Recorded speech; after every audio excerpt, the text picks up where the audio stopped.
Hi everyone, I'm Dexter, 33, a software developer from Boston who grew up with controlling parents who always favored my sister. When a dream job opened up in Madrid, I jumped at the chance selling my house before leaving. I thought I'd tied up all loose ends until I got a frantic call from my sister while enjoying tapas at a local restaurant. Somehow my parents had given her the keys to my house, a house that now belonged to someone else. Before I tell you how my sister ended up in a stranger's house, hit like and subscribe and let me know in the comments where you're watching from. Growing up in suburban Massachusetts wasn't exactly the idyllic childhood you see in movies. My parents made it clear from early on that there was a hierarchy in our family, and I wasn't at the top. My sister Amanda, who's 28 now, was always the golden child. Everything she did was celebrated like she'd just discovered the cure for cancer, while my achievements barely registered on their radar. When Amanda made the swim team in middle school, my parents threw a party and invited the entire extended family. When I was accepted into the robotics club and won a regional competition, they asked if that would interfere with my lawn mowing schedule. That pretty much sums up my childhood. The disparity became even more obvious as we entered high school. Amanda got a car for her 16th birthday, a brand new Honda Civic with all the bells and whistles. When my 16th birthday rolled around, my dad handed me a bus schedule and told me that independence meant figuring things out for myself. I ended up saving for 2 years, working at a local grocery store after school and on weekends to buy a beaten-up Ford that broke down every other week. College was where the difference in treatment became impossible to ignore. My parents paid Amanda's full tuition at a private university, covered her apartment, and gave her a generous monthly allowance. They sat me down before senior year of high school and explained that they couldn't afford to help with college because they were saving for Amanda's graduate school. I remember my mother saying, "You're smart and resourceful, Dexter. You'll figure it out." And figure it out I did. I worked 3 jobs while maintaining a full course load at the state university. I was a teaching assistant in the computer science department, stocked shelves overnight at a 24-hour supermarket, and did freelance web development on the side. I graduated with honors and minimal debt entirely through my own efforts. My career in software development took off faster than I expected. I landed a good position at a tech company right out of college and climbed the ladder steadily. By the time I was 30, I had saved enough for a down payment on a modest house in a nice neighborhood outside Boston, a 3-bedroom colonial with a small yard and a front porch where I could drink my morning coffee. Buying that house was a major milestone for me. It represented everything I had worked for: stability, independence, and proof that I could succeed without my parents' help. When I called to tell them about it, my father's first question was whether I'd gotten a good interest rate. My mother wondered aloud if it wasn't too much house for just one person. Amanda, who was present during the call, immediately asked when she could come stay for an extended visit. Despite the obvious favoritism and years of feeling like a second-class citizen in my own family, I never completely cut ties. I reduced contact to holiday gatherings and occasional phone calls, always keeping conversations light and avoiding any topics that might lead to confrontation. I told myself this was maturity, but looking back, I was still seeking approval I would never receive. The family dynamic shifted about 8 months ago when Amanda's marriage fell apart. Her husband, a pharmaceutical sales rep she'd met in college, left her for his coworker. Amanda, who had never held a full-time job, suddenly found herself without the comfortable lifestyle she was accustomed to. Predictably, she moved back in with our parents, who welcomed her with open arms and converted their home office into a temporary bedroom for her. That's when the pressure on me intensified. My mother started calling weekly with thinly veiled suggestions about how I could help Amanda get back on her feet. My father was more direct, asking if I could loan Amanda money for a fresh start. Neither of them seemed to consider that Amanda might need to take responsibility for her own life, for once. "Your sister is going through a very difficult time," my mother would say, her voice dropping to that guilt-inducing whisper she'd perfected over the years. Family helps family, Dexter. I maintained my boundaries while trying to stay civil. I offered to help Amanda update her resume and used some industry connections to get her interviews for entry-level positions. I even suggested she could stay with me for a week or two while apartment hunting. but I made it clear that I wouldn't be her financial safety net. This stance was met with cold disappointment from my parents and passive-aggressive texts from Amanda about how some people don't understand the meaning of family.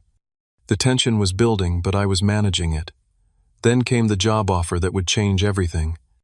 The email from Tech Fusion International arrived on a Tuesday morning in early spring. At first I thought it was spam. An international tech company headquartered in Madrid wanted to interview me for a senior developer position. It seemed too good to be true. But after some research and a few preliminary calls, I realized this was legitimate and potentially life-changing. Tech Fusion was expanding their artificial intelligence division and had come across some open-source code I'd contributed to GitHub. They were impressed with my problem-solving approach and wanted someone with my skill set to join their team.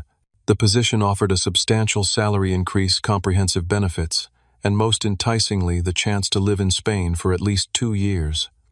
My initial reaction wasn't immediate excitement. Instead, I felt a familiar weight of family obligation holding me back. What would my parents expect of me? If I moved overseas, would they guilt me about abandoning Amanda during her time of need? Would moving thousands of miles away finally make me the official black sheep of the family? I called my best friend Tyler that evening, pacing around my kitchen as I explained the offer and my reservations. "Are you seriously considering turning this down because of your family?" Tyler asked, the disbelief evident in his voice. "The same family that made you work 3 jobs through college while paying your sister's full ride." "It's complicated," I said, though even to my own ears that sounded weak. "No, it's not," Tyler shot back. "It's actually very simple. This is your life, Dex, not theirs. When was the last time they considered your needs before making a decision?" That question hit me hard. I couldn't remember a single instance when my parents had prioritized my happiness or well-being over Amanda's. Not one. Over the next week, I threw myself into researching Madrid, the neighborhoods, the cost of living, the expat community, the tech industry there. I spoke with current Tech Fusion employees via video calls asking about their experiences. I consulted with a financial advisor about the implications of working abroad. Every piece of information I gathered pushed me closer to saying yes. The final interview with Tech Fusion sealed the deal.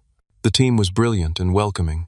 The projects they described were exactly the kind of challenging work I'd been craving, and they made it clear they valued work-life balance, something my current company only paid lip service to.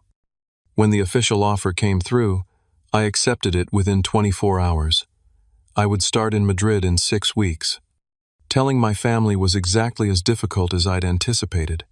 I called my parents on a Sunday afternoon, hoping to catch them in a good mood after church.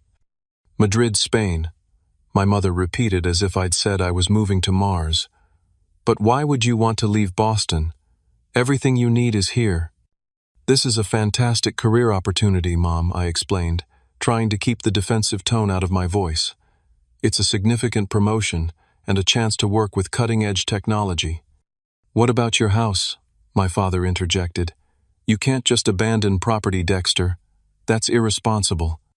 "I'm figuring that out," I said, which was true. I was weighing my options between selling and renting. There was a pause, and I heard muffled voices as my parents covered the phone to discuss privately. When they returned, my mother's voice had that saccharine quality that always preceded an unreasonable request. "You know, this could actually work out perfectly," she said. "Amanda has been struggling to find affordable housing since the divorce. She could house sit for you while you're gone. It would help both of you." I should have expected this, but it still took me by surprise. "No, that's not going to work," I said firmly. "I'm either going to sell the house or rent it through a property management company." "But why pay strangers when family could help?" my father demanded. "Amanda would take good care of the place." The same Amanda who had never paid a bill on time in her life, who had called me 6 months ago because she didn't know how to reset a circuit breaker, who had never lived independently without her parents or husband managing the practical aspects of life. That Amanda. "I've already made my decision," I said, surprised by how steady my voice remained. "This isn't up for discussion." The conversation deteriorated from there, with my parents suggesting I was being selfish and unreasonable. When Amanda called later that evening to echo their sentiments and explain how perfect it would be for her to live in my house rent-free. I cut the conversation short and told her my decision was final. In the following days, I decided selling the house made the most sense. The Boston real estate market was hot, and I didn't want the hassle of being a landlord from overseas. I contacted a realtor who had helped a colleague sell his condo, and within days we had professional photos taken and the listing went live. To my surprise and relief, we received multiple offers within the first week, most above asking price. I accepted a clean offer with a quick closing timeline from a young couple who had been house hunting for months. They were flexible about the closing date, which aligned perfectly with my relocation plans. Throughout this process, I kept details vague when talking to my family. I told them I was handling the house situation and changed the subject whenever they pressed for specifics. I knew telling them I was selling would only create drama I didn't need while preparing for an international move. It wasn't dishonesty, I reasoned, just strategic information management. The weeks before my departure were a whirlwind of activity. I sold or donated furniture I wouldn't need, put important documents and sentimental items in storage, and worked with the closing attorney to ensure everything was in order for the sale. TechFusion arranged temporary housing for my first month in Madrid, giving me time to find a permanent place once I arrived. 2 weeks before my flight to Spain, I signed the closing documents and handed over the keys to the new owners, a milestone that felt both terrifying and liberating. The house that had represented my independence now represented my freedom to start a new chapter. I said nothing to my family about the sale. I simply told them I had resolved the house situation and was focused on my move. They seemed to assume I had worked out some arrangement with a property management company, and I didn't correct them. Maybe that was cowardly, but after years of family tension, I chose the path of least resistance. With my belongings either stored, shipped, or packed in the 2 suitcases I would take with me, I was ready for Madrid. I felt lighter than I had in years, unburdened by property, and temporarily at least the weight of family expectations. Stepping off the plane at Madrid Barajas Airport felt like entering another dimension. The air smelled different, the lights seemed brighter, and the rapid-fire Spanish announcements over the PA system made it clear I wasn't in Massachusetts anymore. For the first time in my adult life, I was completely untethered from my past and the roles I'd been assigned by my family. The company had arranged for a driver to meet me at the airport. He held a sign with Senor Dexter Reynolds, written in bold letters, a small detail that made me smile.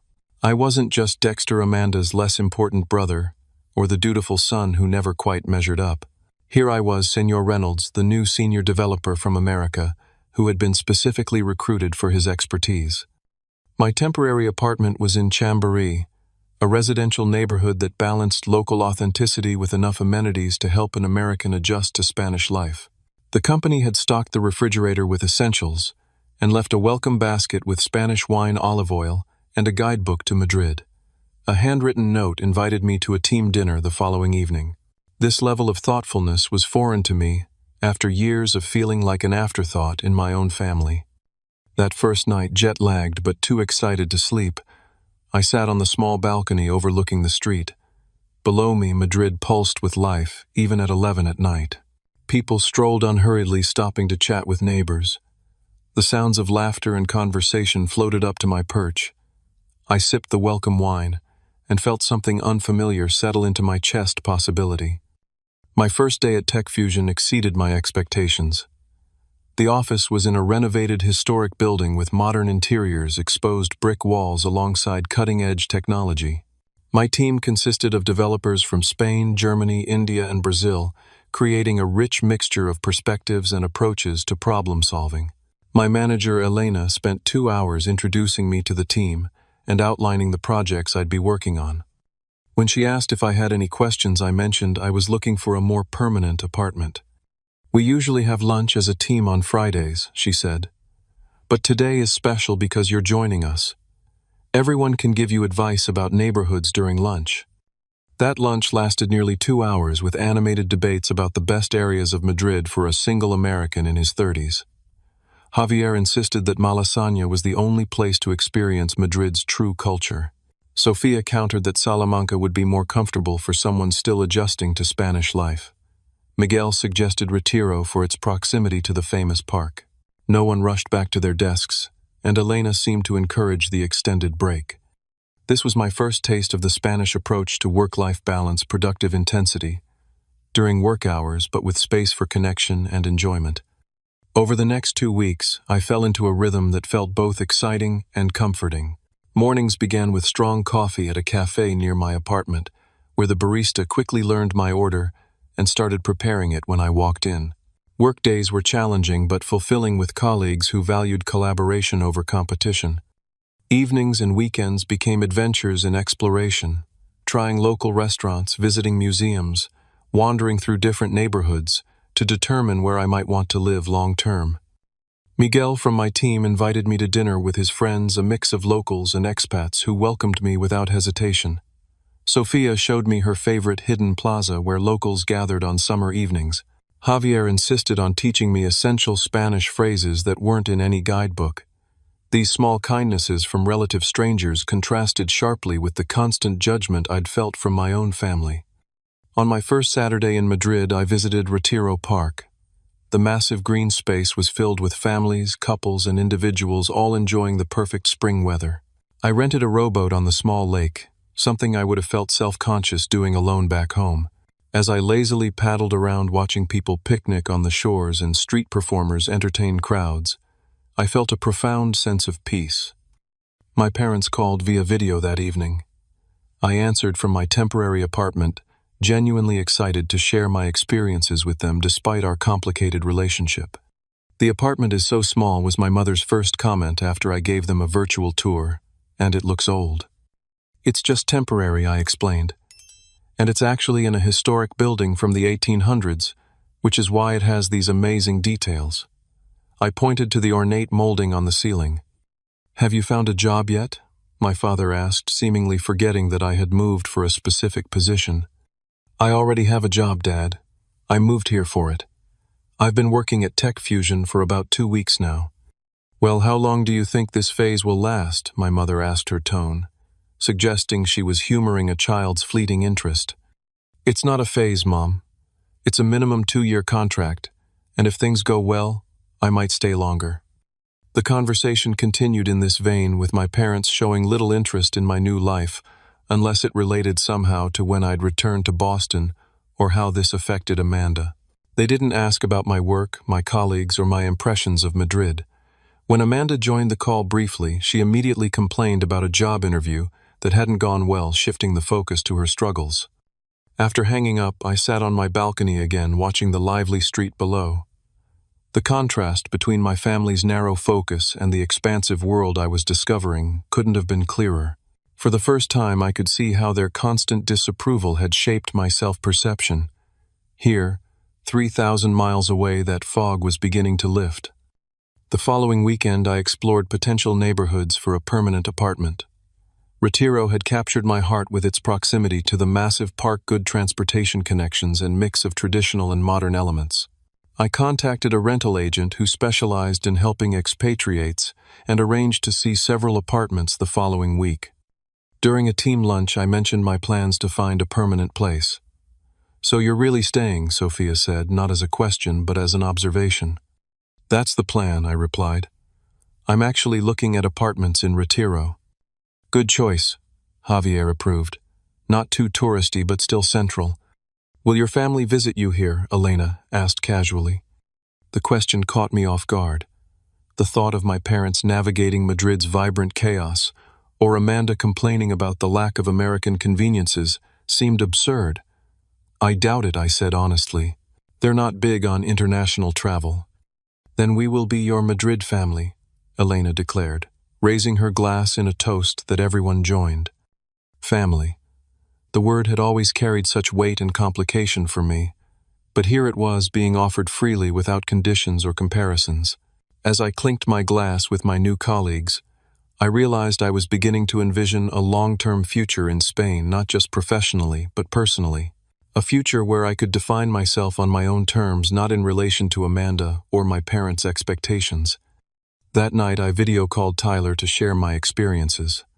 "You sound different," he said after I'd been talking for several minutes. "Different? How?"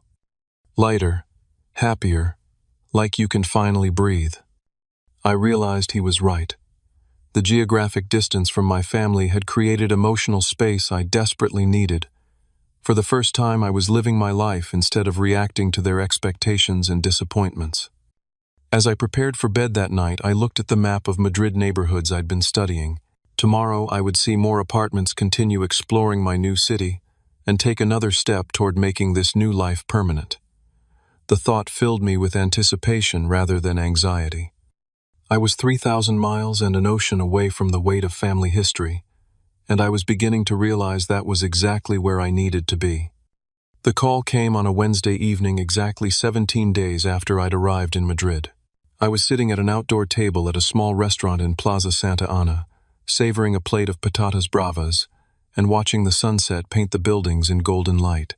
The waiter had just brought a glass of local red wine when my phone lit up with Amanda's name.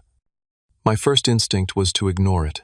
It was nearly midnight in Boston, and calls from Amanda rarely brought anything positive. But something, curiosity perhaps, or the lingering sense of family obligation, made me answer. "Hello? Dexter." "Oh my God, Dexter." Amanda's voice was high-pitched and breathless. In the background, I could hear other voices, at least two people speaking in tense tones. "Amanda, what's going on?" I took a sip of wine, already anticipating some manufactured crisis. "Why didn't you tell me you sold the house?" she demanded, her voice a mixture of panic and accusation. "I'm standing in your living room with the new owners right now, and they're threatening to call the police." The wine I'd just sipped nearly came back up. "You're what? Why are you in my old house?" "Mom and Dad gave me your spare keys. They said I could stay here while looking for an apartment. I've been moving my things in all day. And then these people showed up claiming they own the place." The pieces clicked together in my mind with nauseating clarity. My parents had somehow gotten hold of my spare keys, probably from the set I'd given them years ago for emergencies, and had given them to Amanda without even asking me. They had assumed I would keep the house vacant during my time in Madrid, despite my explicit statement that I wouldn't let Amanda stay there. "Amanda, I sold that house before I left for Spain. I told everyone I had handled the housing situation." "You never said you were selling it," she shrieked. "Why would you do that without telling us? Where am I supposed to live now?" I took a deep breath, keenly aware that the nearby diners were glancing at me with concern. "Amanda, please put me on speaker so I can talk to the owners." There was shuffling, and then a man's voice came through, tense but controlled. "This is Ryan Cooper. My wife and I bought this house 2 weeks ago. We came home from dinner to find a stranger in our house, claiming to be the owner's sister. Mr. Cooper, I am so sorry about this," I said, my cheeks burning with embarrassment despite being an ocean away. "There's been a terrible misunderstanding. I'm Dexter Reynolds, the previous owner. My sister was apparently given keys without my knowledge. I can assure you I had no idea this was happening. She's moved furniture into our guest bedroom," a woman's voice interjected, presumably Mrs. Cooper, "and she's rearranged our living room." "I thought it was still Dexter's house," Amanda protested in the background. "Mom and Dad said it would be fine." "I'll pay for any damages," I said quickly, "and I'll make sure my sister leaves immediately. Again, I am incredibly sorry for this invasion of your home." As I was speaking, another call beeped in my parents. "Mr. and Mrs. Cooper, my parents are calling right now. Let me speak with them and sort this out. Can I call you back in 5 minutes?" I switched to my parents' call, moving away from my half-eaten dinner to find a quieter spot near the edge of the plaza. "Dexter, what on earth is going on?" My mother's voice carried that familiar note of disapproval. "Amanda just called us hysterical, saying you sold the house without telling anyone." "I did sell the house," I confirmed, trying to keep my voice steady. "I told you all that I had handled the housing situation before leaving. What I want to know is why you gave Amanda my keys without even asking me. We assumed you'd want to help your sister, my father, cut in. She needed a place to stay, and you had an empty house. It was the logical solution. It wasn't your decision to make," I said, feeling my calm facade beginning to crack. "And the house wasn't empty. It belongs to a new family now. Amanda broke into their home." She used a key, my mother protested. That's hardly breaking in. A key she shouldn't have had to a house that isn't mine anymore. Dad, she could be arrested for this. There was a pause, and I could almost see them exchanging looks over the phone. You need to fix this, Dexter, my father finally said, his voice hardening. Buy the house back if you have to. Your sister needs a place to live. The absurdity of this demand momentarily left me speechless. When I found my voice again, it was surprisingly steady. I'm not buying back the house. Amanda needs to gather her things and leave the Coopers' home immediately. I'll arrange for a hotel for her tonight. This is so typical of you, my mother sighed dramatically. Always thinking of yourself first. If you had just told us you were selling— I am a 33-year-old adult, I interrupted. I don't need permission or approval to sell my own property. Now, I need to call the Coopers back and try to prevent them from pressing charges against Amanda. I ended the call before they could respond and immediately dialed the number Ryan Cooper had used to call me. When he answered, I could hear Amanda in the background still arguing with Mrs. Cooper. Mr. Cooper, I've spoken with my parents. I want to assure you that my sister will leave your home immediately. I'm arranging a hotel for her right now. She's refusing to leave, he replied, the frustration evident in his voice. She keeps saying she has nowhere else to go. Mr. Reynolds, I don't want to involve the police, but this is completely unacceptable. I understand. Can you put me on speaker, please? When he confirmed I was on speaker, I raised my voice slightly. Amanda, you need to leave the Cooper's house right now. I'm booking you a room at the Marriott downtown. I will pay for 3 nights, which should give you enough time to figure out your next steps. How could you do this to me? Dexter, Amanda's voice cracked with what sounded like genuine distress. You knew I needed a place to stay. I've already moved some of my stuff in. I explicitly told Mom and Dad that you couldn't stay at my house, I said firmly. I never gave permission for this. Now please apologize to the Coopers and leave their home. Where am I supposed to go? She demanded. I told you, I'm booking you a hotel right now. I'll text you the confirmation, but you need to leave the Coopers' house immediately, before they have no choice but to call the police. There was a long pause filled with what sounded like muffled crying. Finally, Mrs. Cooper's voice came through. She's agreed to leave. We'll help her get her things into her car. Relief washed over me. Thank you for your patience, Mr. and Mrs. Cooper. I am truly sorry for this situation. Please let me know if there are any damages I can compensate you for. After ending the call, I quickly booked a hotel room online and forwarded the confirmation to Amanda. Then I returned to my table at the restaurant where my dinner had gone cold and my wineglass stood untouched. The waiter approached with concern. Is everything okay, sir? Is everything okay? No, I answered honestly. But it will be.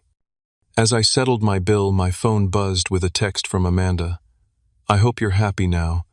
Mom and Dad are furious with you. I'm in the hotel but have nowhere to live because of you. I put the phone away without responding. The weight of family drama that I thought I'd left 3,000 miles behind had somehow reached across the Atlantic to find me. But for the first time, I wasn't going to apologize for setting boundaries or living my life on my own terms. The morning after the incident, I woke to a barrage of missed calls and text messages. My parents had called 7 times overnight. Amanda had sent a stream of increasingly accusatory texts. Even my aunt and uncle had weighed in, clearly having heard a one-sided version of events.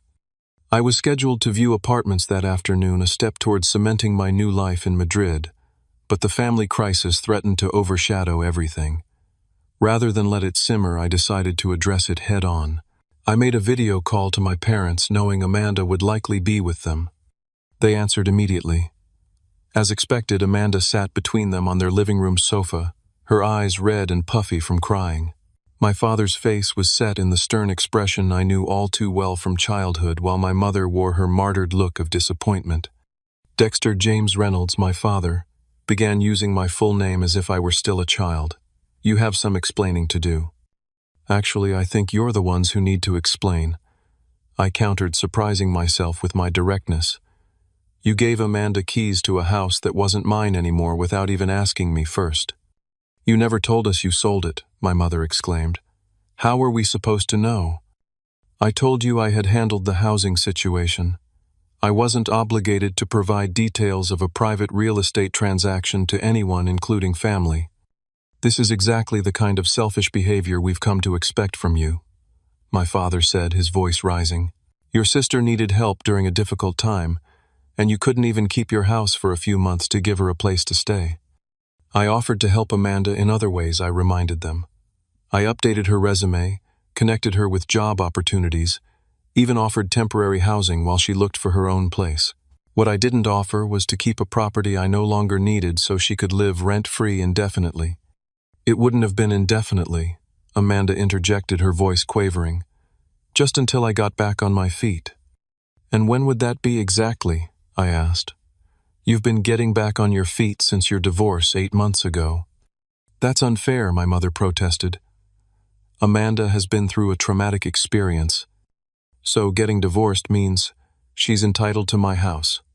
A house I worked 3 jobs to save for, that I paid for entirely on my own without any help from any of you. We're your family, my father said, as if that single fact trumped all other considerations. Family helps family. Funny how that principle only seems to apply when Amanda needs something, I observed. Where was that family-first attitude when I was working overnight shifts to pay for college? An uncomfortable silence followed. Amanda broke it with a dramatic sob. I had already started moving my things in. I gave notice at my apartment because Mom and Dad said I could stay at your place. This was news to me. You gave notice at your apartment, without even confirming with me first. Mom and Dad said it would be fine, she sniffled. They said of course you'd want to help me. I looked at my parents, who at least had the grace to look slightly embarrassed. You told her she could move into my house without even asking me. We assumed you'd be keeping it, my father said defensively. It made no sense to sell a perfectly good house for a temporary job overseas. This isn't a temporary job, I said for what felt like the 100th time. This is a career move, potentially a permanent one. And even if it were temporary, the house was mine to sell. Well, you need to fix this, my mother declared. Amanda has nowhere to live now because of your impulsive decision. My decision to sell my own property wasn't impulsive, and Amanda has the same options anyone else would have. She can find an apartment, stay with friends, or continue living with you. Our house isn't set up for long-term guests, my father objected. Neither was mine, I pointed out. Yet you had no problem volunteering it. This conversation isn't productive, my mother interjected. The fact is, Amanda needs a place to live, and you're in a position to help. Can't you talk to the people who bought your house? Offer to buy it back? You're making good money at this new job, aren't you? The suggestion was so outlandish that I almost laughed. I'm not buying back the house. The Coopers are a young family who were thrilled to find their first home.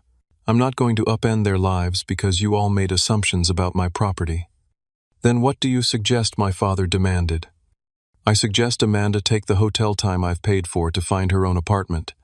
I suggest you both stop making promises on my behalf. And I suggest we all acknowledge that I'm an adult who gets to make his own decisions without family approval. Amanda burst into fresh tears. You've always been so selfish, Dexter. You know I can't afford an apartment in this market with my part-time job. Then get a full-time job, I said simply, like most adults have to do. How dare you, my mother gasped. Amanda has been through enough without your callous attitude.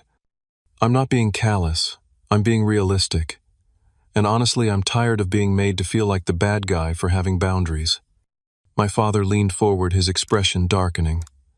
If this is how you treat family, perhaps you should reconsider what family means to you, Dexter. Your sister needs help, and you're turning your back on her from 3,000 miles away. I'm not turning my back on anyone. I've offered reasonable help. What I'm not offering is to upend my life and finances to solve a problem Amanda created for herself with your encouragement. Well, if that's your attitude, maybe we should reconsider our relationship, my father said coldly. I won't have a son who abandons his sister in her time of need. In the past, this threat would have devastated me, the ultimate parental disapproval I'd spent my life trying to avoid. But sitting in my Madrid apartment, looking at their angry faces on my screen, I realized something profound. Their disapproval no longer held power over me. If that's how you feel, I respect your decision, I said calmly. But I stand by mine. My mother looked shocked, clearly having expected me to cave under the threat of family estrangement. Amanda's tears stopped abruptly, as she realized her usual tactics weren't working. "You don't mean that?" my mother said uncertainly. "Family is everything, Dexter. Family should be supportive, not manipulative," I replied. "I've spent my entire life trying to earn approval that never came. I'm done with that now." "So you're choosing your fancy European life over your own sister," Amanda accused. "I'm choosing healthy boundaries over endless emotional manipulation," I corrected her. "And I'm choosing to live my life on my own terms, not as a supporting character in the Amanda show."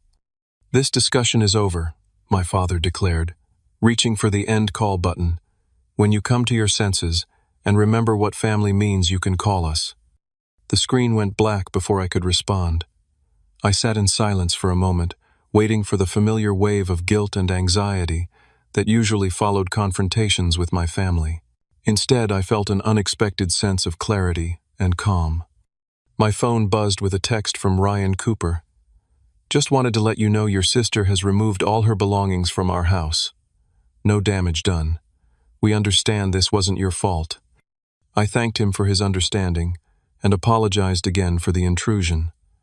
His gracious response stood in stark contrast to my family's reaction, despite the fact that he was the truly wronged party in this situation.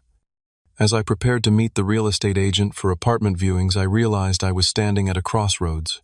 The path of least resistance would be to call my parents back, apologize, and figure out some way to help Amanda, perhaps sending money for an apartment deposit or offering to pay part of her rent for a few months. It would smooth things over temporarily and restore the familiar if dysfunctional family dynamic. The other path was rockier and less certain.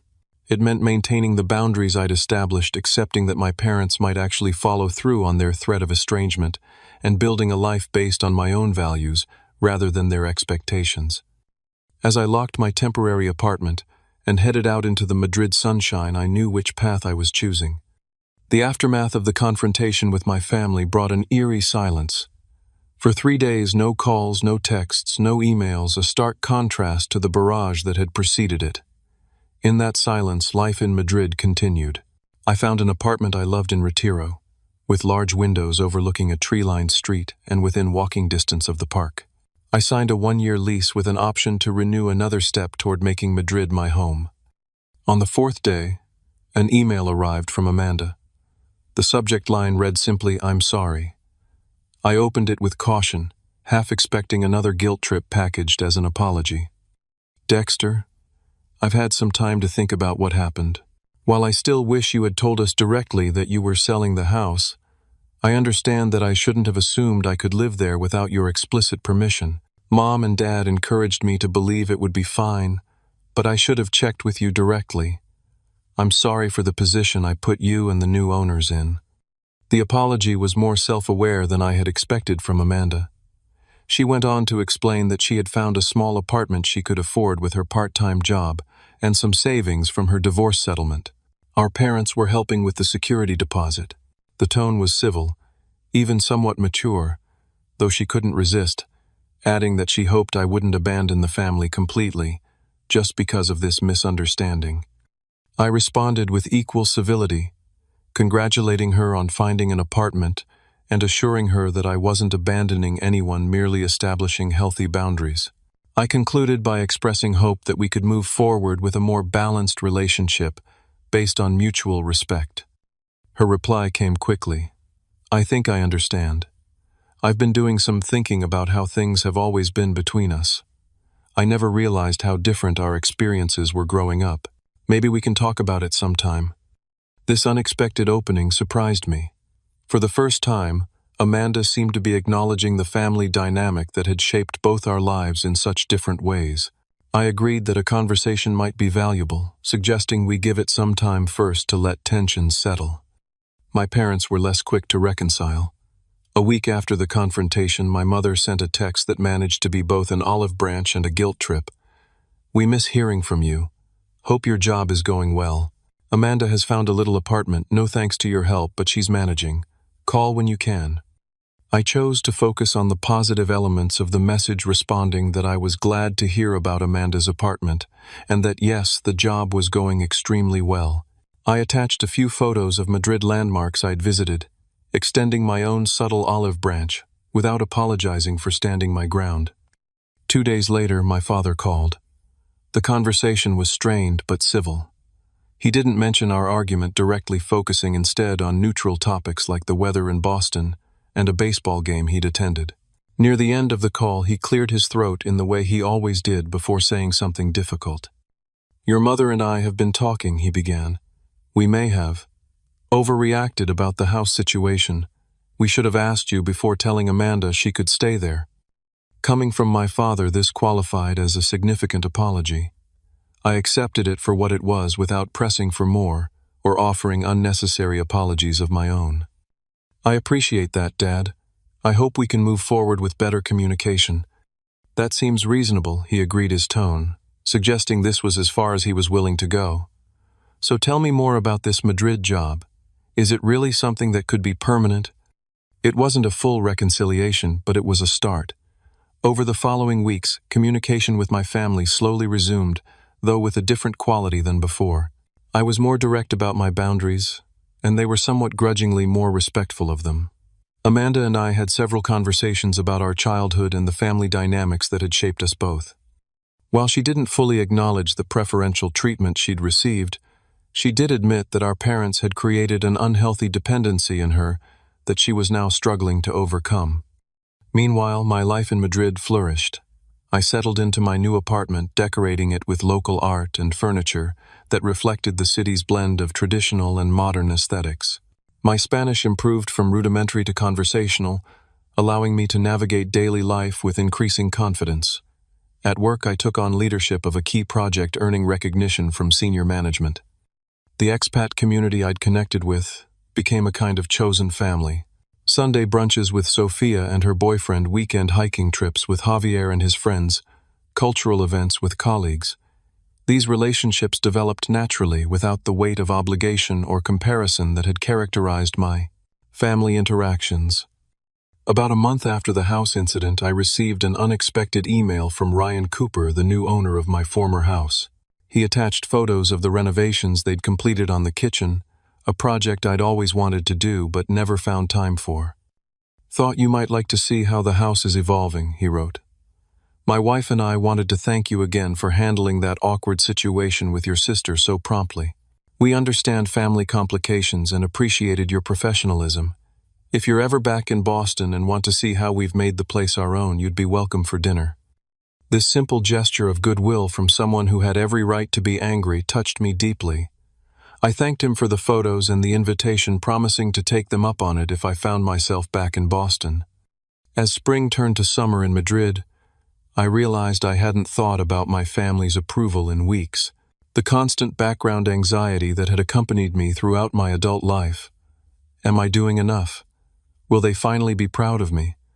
Why can't they see my value had faded to near silence? In its place was a growing confidence in my own choices and values. One evening, as I sat on my balcony watching the sunset paint the Madrid skyline in gold and pink, my phone rang with my mother's number.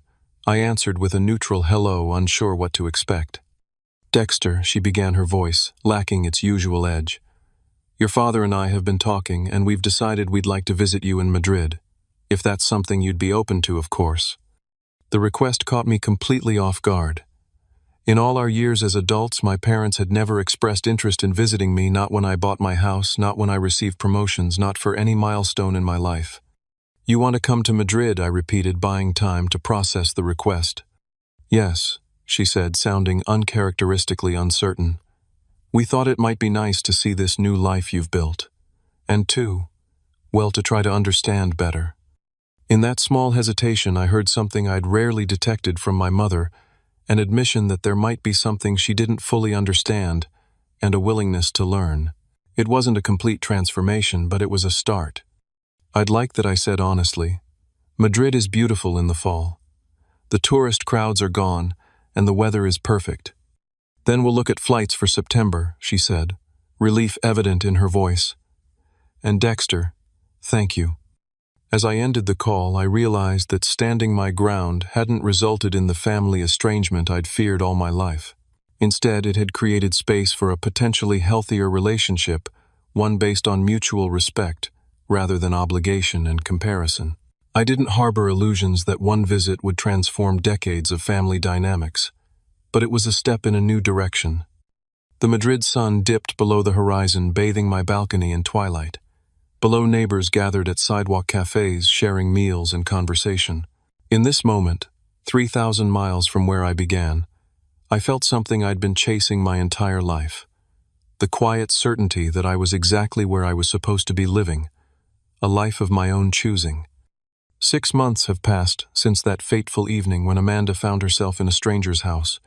6 months of building a new life in Madrid, while negotiating a new relationship with my family from across an ocean. It hasn't been a straight line from chaos to resolution. Real life rarely works that way, but the journey has taught me lessons I never expected to learn at 33. Amanda found her footing more quickly than any of us anticipated. The small apartment she initially rented as an emergency measure has become a home she takes pride in. She got a full-time position as an administrative assistant at a local community college, her first sustained employment since before her marriage. We video chat every few weeks, and I've noticed a gradual shift in her demeanor.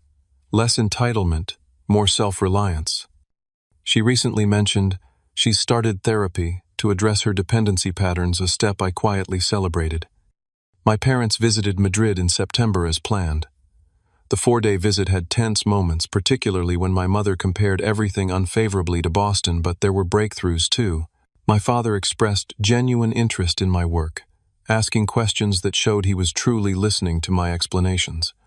My mother, after initially complaining about the strange food, found herself enchanted by a small family-run restaurant in my neighborhood, even requesting recipes from the owner's daughter who spoke some English. On their last evening, as we shared a bottle of wine on my balcony, my father cleared his throat in his characteristic way. "You seem settled here," he observed. "More so than you ever did back home." "I am," I confirmed. "Madrid suits me." "We didn't always make things easy for you growing up," he continued, surprising me with this acknowledgement. "Your mother and I had certain expectations, and when you and Amanda responded differently to them, you favored the response that was easier to understand," I finished for him. He nodded slowly. "It wasn't fair. We're beginning to see that now." It wasn't a complete apology or a full reckoning with the past, but from my father it was significant. When they left the next morning, our goodbyes held a warmth that had been absent from our relationship for years. The incident with the house keys became a turning point in more ways than one. It forced a confrontation that had been brewing for decades, lancing a wound that needed air to heal. The initial pain and chaos gave way to clearer boundaries and more honest communication. I no longer walk on eggshells around my family, and they no longer presume to make decisions on my behalf. My life in Madrid has exceeded all expectations. Tech Fusion promoted me to lead a new AI ethics initiative, a role that combines technical skills with the philosophical questions that have always fascinated me. I've become fluent enough in Spanish to navigate daily life with confidence, though I still stumble through complex conversations. My apartment in Retiro feels more like home than any place I've lived before. The friendships I've made here have deepened into something that feels like family chosen, family based on mutual respect and genuine connection, rather than obligation. Sophia and her boyfriend have become my regular Sunday brunch companions. Javier includes me in his close-knit group of friends who gather for hikes in the mountains north of Madrid. Elena and her husband have me over for dinner at least once a month, their children now greeting me with enthusiastic hugs. I started therapy myself, working through the lingering effects of growing up as the less favored child. The patterns established in childhood run deep, and untangling them takes time and patience. But with each session, I find myself more comfortable in my own skin, less driven by the need for approval I may never fully receive. Perhaps the most unexpected development came last month when I received an email from Ryan and Jessica Cooper, the couple who bought my house in Boston. They attached photos of a housewarming party they'd hosted, the renovated spaces filled with friends and family. "We wanted you to see how your house has become our home," Jessica wrote. "Every space holds new memories now." Instead of feeling nostalgic or regretful, I felt a profound sense of rightness. The house had served its purpose in my life, a stepping stone to independence, a symbol of my hard work and self-reliance. Now it was fulfilling its purpose for another family, providing the same sense of achievement and shelter I had once found there. Last week, Amanda called with news she'd been accepted to a paralegal certification program and was considering a career change. "I never thought I'd go back to school," she admitted. "But after everything that happened, I realized I need to build my own life, not wait for someone to provide it for me." "I'm proud of you," I told her, and meant it. The journey from that chaotic night to this moment of self-awareness couldn't have been easy for her either. "I had a good example," she said quietly, "even if I didn't always appreciate it at the time." As the sun sets over Madrid this evening, I find myself reflecting on the strange sequence of events that led me here. If my parents hadn't given Amanda those keys, if she hadn't entered a stranger's house thinking it was still mine, would I have found the courage to confront decades of family patterns? Would they have been forced to see me, really see me as an independent adult, with the right to make my own choices? Sometimes the most painful moments become the most transformative. The key incident literally and figuratively unlocked a new phase of life for all of us. Amanda is finding her independence. My parents are reconsidering long-held assumptions, and I am building a life based on my own values rather than reactions to family expectations. I don't know if I'll stay in Madrid forever. The 2-year contract has another 18 months, and Tech Fusion has hinted they'd like me to consider a permanent position. What I do know is that wherever I go next, I'll be making the decision based on what's right for me, not out of obligation or fear or the endless quest for approval. The distance, both geographic and emotional, has given me perspective I couldn't find when I was enmeshed in family dynamics. From here, I can see my family more clearly with all their flaws and strengths. And perhaps more importantly, I can see myself more clearly too. Have you ever had to set difficult boundaries with family? Has distance, physical or emotional, ever given you clarity about relationships that were too close to see clearly? Let me know in the comments below. And if you found value in my story, please hit like and subscribe to hear more about navigating family dynamics as an adult. If you know someone struggling with similar family patterns, share this video with them. Sometimes knowing we're not alone in these challenges makes them easier to face. Thank you for listening, and remember, sometimes the keys we think open doors to our past actually unlock pathways to our future.